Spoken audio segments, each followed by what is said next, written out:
All right, hopefully the fans aren't too loud. I'm down here with my money printing machines, but I just wanted to give an update.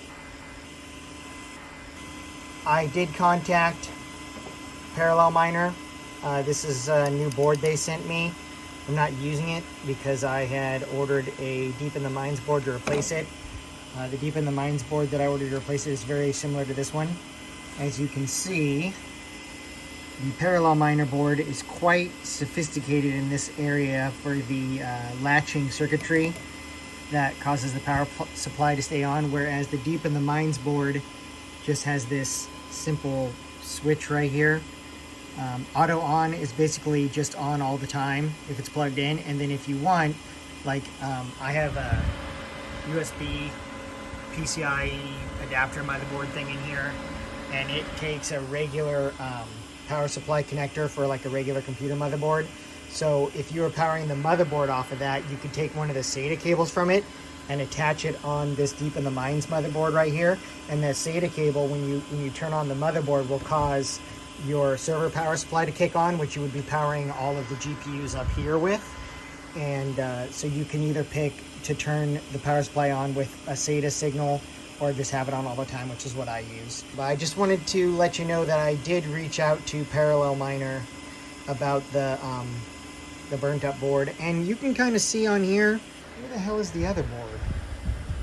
It must be upstairs, but if you compare this board to the other one, there's some obvious differences.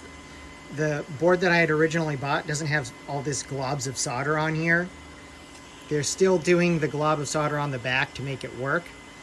The solder job on this board doesn't seem to be as good, and now they're leaving like a cutout on the plastic here so they can get in there and do the soldering, I guess.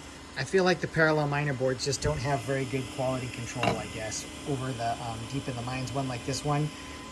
You can see the solder job is much cleaner with the same kind of basic connector on the board, even though this is for an HP power supply, it's the same idea, but you can clearly see on the Parallel Miner board, it's just, I mean, I could solder it like that, and I'm terrible at soldering, whereas like something that I would buy, I kind of expect to see it look more like this. So kind of cool that they sent me another board.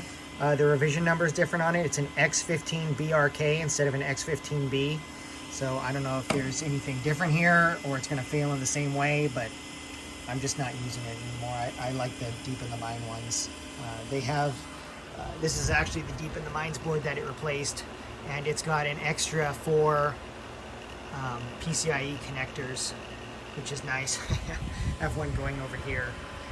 Unfortunately, these Red Devil cards use 3 PCIe cords, so they take a lot of cords. Same with this. I really regret buying this 3070. I sort of bought it because supposedly they're supposed to be very efficient, but compared to my 6600 XTs, I mean, yeah, you get twice the hash rate out of one of these 3070s compared to one of these 6600 XTs, but it's at almost like 3 times the power usage. So other than density, I don't really see the point. This is a pretty cool motherboard I'm using here. It doesn't actually use, I don't know if I can get in here, it doesn't actually use PCI. It just has the USB. Actually, I'll go upstairs and get a better picture of, I have another one of these. But the USB from the risers just plugs directly into the board, and you can have 12 cards on here. I've actually got 10, and it's working great. And I put it in this big rig with all these fans. Here's that board I was talking about. They come under different names. These boards are sold under different names on eBay or Amazon, I guess. I guess it's Amazon, really. BTC B250C, and it has these cool 12 USB connectors. I do find that these are more expensive to put together. See, it has a regular power supply connector too. I really prefer the riserless 8-slot motherboards over these. I guess I just gave it a shot because 12 GPUs per rig, and if you're using 6600 XTs, that means you can get more hash rate than an 8-slot riserless motherboard, right, per rig. The rigs use about, you know, I don't know, 120 watts or so, or something like that. They're this is one of those motherboards that's riserless, and it holds 8 cards. I actually really love this thing because it's super efficient and super dense, and this is what I started mining with. So here's the original parallel miner board that I had purchased, and you can see the soldering on it is much better, like a machine or something. I don't know what happened to the replacement. The replacement also had a couple of these little plastic connector standoff things that are broken on it, which is kind of disappointing, but it doesn't really matter. I'm not going to use them.